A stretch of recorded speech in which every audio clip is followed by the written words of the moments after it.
150th anniversary, அதாவது 1875 நடைபெற்ற முக்கியமான சம்பவங்கள் 150 ஆண்டுகள் ஆயிடுச்சு. அதில் முக்கியமானது பார்த்தோம்னா அலிகார் மூமெண்ட்டு 1875 சார் சையத் அகமது கானோடது. அவர் வந்து பார்க்கும்போது Mohammedan Anglo oriental school 1866, Mohammedan Anglo oriental college 1875, அதுதான் அலிகார் யூனிவர்சிட்டியாக 1920 டெவலப் ஆகுது.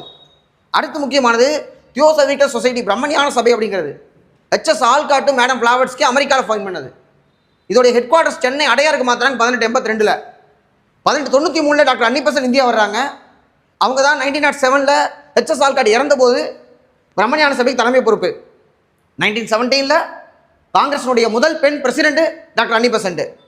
முதல் பெண் இந்தியன் பிரசிடென்ட் பார்த்தோம்னா நமக்கு சரோஜினி நாயுடு 1925 கான்பூர் செஷனு. அடுத்து டெக்கான் ரியாட்ஸு அப்ரஹாம் லிங்கம் இருக்கும்போது அமெரிக்காவில் சிவில் வார் நடக்குது. ஸோ அப்போ வந்து பருத்தி வந்து என்னென்னா அங்கேருந்து எங்கேயும் கிடைக்கல. அப்போ பருத்தி ஏற்றுமதி இந்தியாவில் அதிகமாகுது. சிவில் வார் முடிஞ்ச உடனே பருத்தி ஏற்றுமதி குறையுது. அப்போ இங்கே என்னென்னா காசு கொடுத்தவங்கள திரும்ப கேட்குறாங்க. விவசாயிகள் போராட்டம், தக்கான கழகம் 1875. பிரிட்டிஷ் என்ன பண்ணியிருக்கா, டக்கான அக்ரிகல்ச்சர் ரிலீஃப் ஆக்ட்னு ஒன்று கொண்டு வந்திருக்கா 1878-9. அடுத்து ஆரிய சமாஜ் 1875 சுவாமி தயானந்த சரஸ்வதி இந்து சமய மார்ட்டின் லூதர் அவர் தான் கோ பேக் டு வேதாஸ், வேதங்களை நோக்கி செல்னு சொன்னவர்.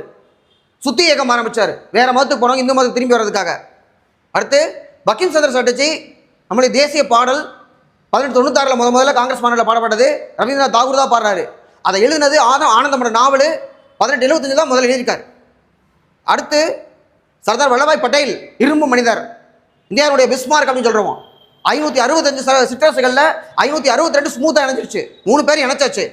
ஸோ இப்போ அவருடைய பர்த் இயர் வந்து பார்த்தோம்னா 1875 அக்டோபர் 31 நேஷனல் பாரத் ஃபெஸ்டிவலாக அதை செலிப்ரேட் பண்ணுறோம், நேஷனல் பாரத் ஃபெஸ்டிவல். அடுத்து பிர்சா முண்டா. பிர்சா முண்டா பார்த்தோம்னா ஜன்ஜாத்திய கௌரவ திவாஸ், பழங்குடியினர் தினம் நவம்பர் 15 பர்த்டே 1875 பிறந்திருக்காரு. முண்டாரபிலையும் 10th புக்கில் இருக்குது 1899. இதில் ஜன்ஜாத்திய கௌரவ வர்ஷ் பகவடானா செலிப்ரேஷன் அப்படிங்கிறாங்க. அடுத்து இந்தியன் லீக் சிசிர் குமார் கோஸ் 1875. தேங்க்யூ.